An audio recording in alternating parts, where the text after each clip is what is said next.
आज मैं आप सभी के साथ कुछ ऐसे किचन टिप और ट्रिक शेयर करूंगी जिसकी सहायता से आप अपने घर के किचन के कामों को बहुत ही ज़्यादा आसान कर पाएंगे। तो आज का जो पहला आइडिया है ये होने वाला है घर के जो तवा होता है रोटी सेकने वाला। तो ये जो है हम लोग क्या करते हैं, जब हमें रोटी नहीं बनानी होती तो ऐसे सीधा करके इसको रखते हैं तो फर्श पे ये गिर जाता है। तो आप इसको रखने के लिए इस तरह से छोटे छोटे रिबन ले लीजिए, इस तरह से रिबन।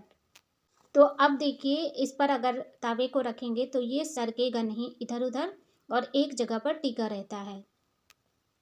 तो ये थोड़ा सा बड़ा रिबन है, छोटे वाले पर ज़्यादा अच्छे तरीके से ये टिका रहता है। छोटी सी टिप है, उम्मीद करती हूँ आपके लिए हेल्पफुल रहेगी। चलिए अब देख लेते हैं अगला आइडिया। तो ये जो देखिए घर में जो साबुन होता है कपड़े धोने का, तो जिस चीज़ में आप रखते हो, साबुनदानी में लोग रखते हैं।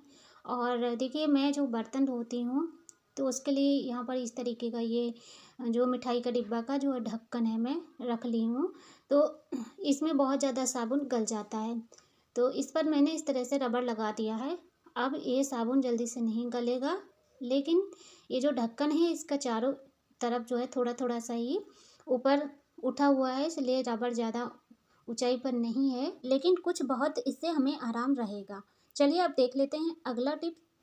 तो दोस्तों जैसे कि सभी के घर में जो फूल झाड़ू होती है नई लेकर आते हैं, जब देखना इसमें बहुत सारा फूल निकलता है, इसका कूड़ा कचरा इसमें से निकलता है। यानी नई झाड़ू से अगर आप झाड़ू लगाएंगे घर में तो जितना कूड़ा नहीं उसके दोगुना इससे खुद कचरा ये निकाल देता है। तो देखिए इस तरह से हमने इसको झाड़ा है तो थोड़ा सा इसमें इसका जीरा निकल कर बाहर आ गया है। तो रोज़ रोज़ हम झाड़ू लगाते हैं और रोज़ इसे निकलता है। तो आप जो चावल या दाल बनाने वाली कलछी है उसको लेकर झाड़ू के ऊपर इस तरह से थोड़ा सा हल्के हाथों से पीटेंगे तो जितना भी इसके अंदर जीरा है वो सब निकल जाता है, यानी इसका जो फूल है झाड़ू का वो निकल जाएगा। तो आप रोज़ रोज़ जो परेशान होते हैं इसके फूल से, उससे आपको छुटकारा मिल जाएगा। एक दिन में ही आप इसका सारा ये काम कर सकते हैं। ये देखिए इतना सारा निकला है। मेरी झाड़ू पुरानी है इसलिए ज़्यादा इसमें नहीं निकला है कचरा। तो इस तरह से अपनी झाड़ू को आप क्लीन कर सकते हो। इसके बाद रोज़ रोज़ का झंझट जो है ना एक दिन में ही सही हो जाएगा। रोज़ रोज़ आप झंझट करने से फ्री हो जाओगे। चलिए अब बढ़ते हैं अगले टिप की तरफ।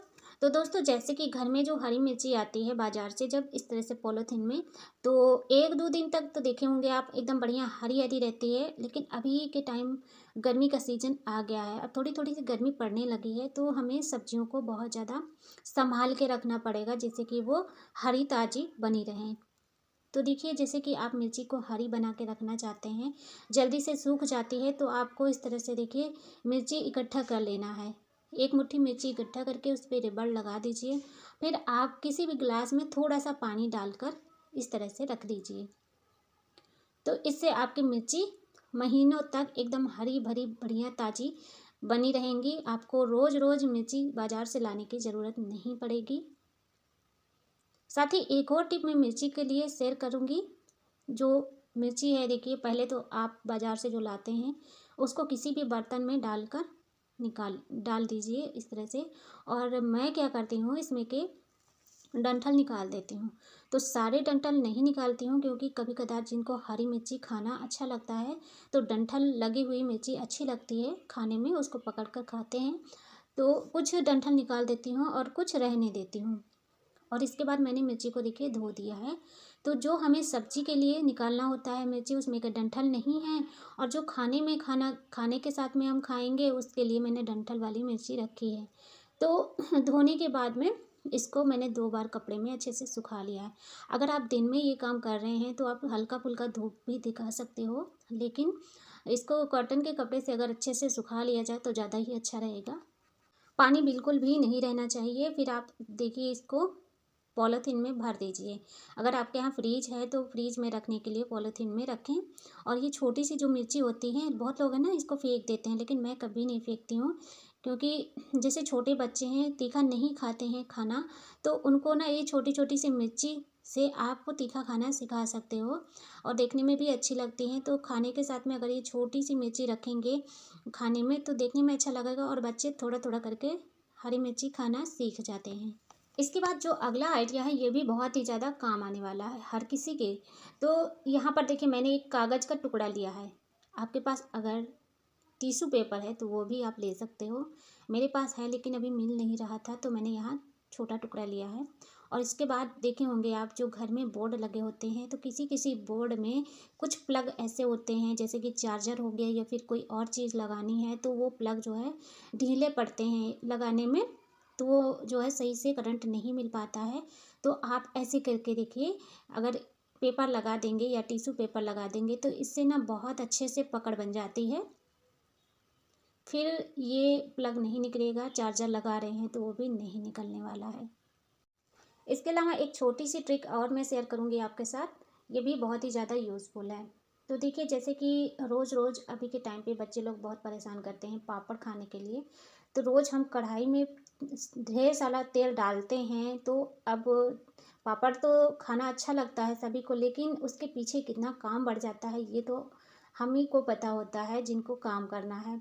तो मैं क्या करती हूँ, जैसे कि रोटी बनाई है तो तवा रखा ही रहता है, उसमें आप थोड़ा सा तेल डालकर ढेर सारे पापड़ तल सकते हो। तो इससे आपकी कढ़ाई गंदी नहीं होगी और पापड़ भी अच्छे से तल जाते हैं।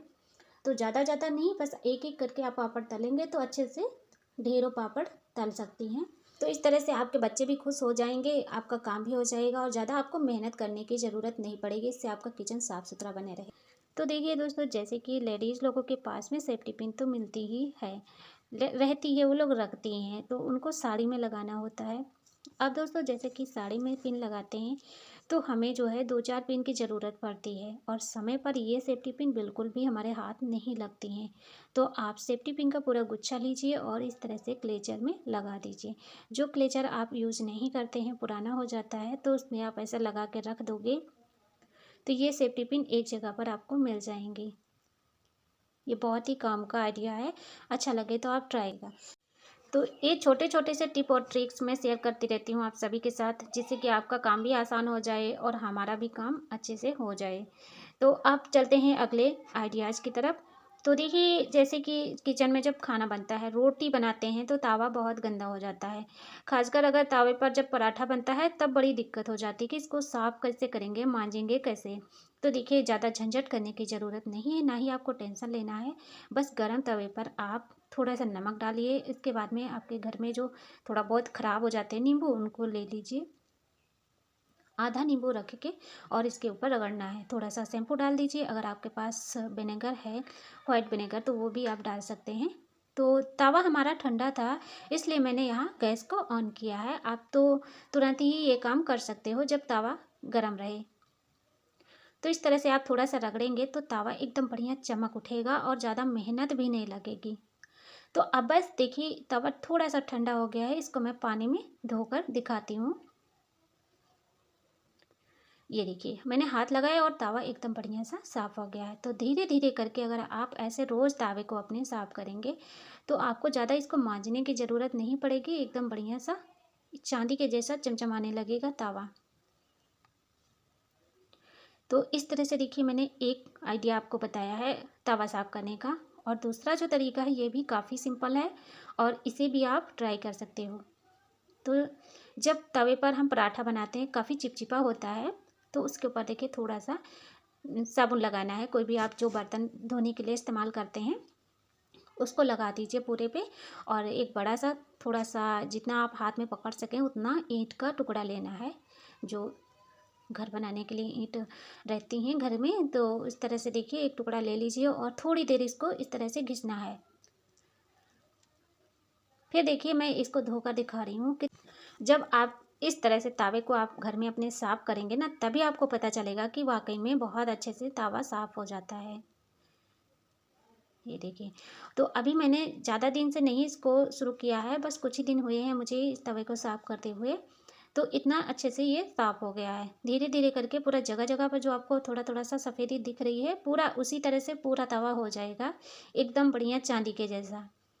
लोहे का तवा हो या कढ़ाई, जितना ज़्यादा हम उसको मांजेंगे उतना ही ज़्यादा वो निखरता है। तो इस तरह से आप अपने घर के तवा और कढ़ाई को, अगर आपको ये टिप और ट्रिक पसंद आए हों तो आप भी अपने घर के कामों को बहुत ज़्यादा आसान बना सकते हो।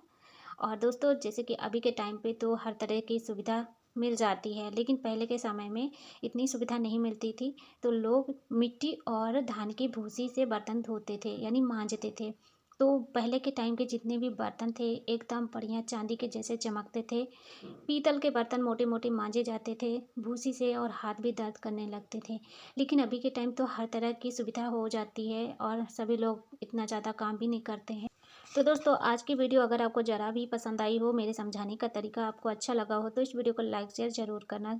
साथ ही हमारे चैनल को भी सब्सक्राइब कर लेना। आपसे एक छोटी सी रिक्वेस्ट कर रही हूँ, मेरे चैनल को ज़रूर सब्सक्राइब करें, सपोर्ट करें। उम्मीद करती हूँ आपके डेली लाइफ में कहीं ना कहीं ये हैक्स ज़रूर काम आएंगे।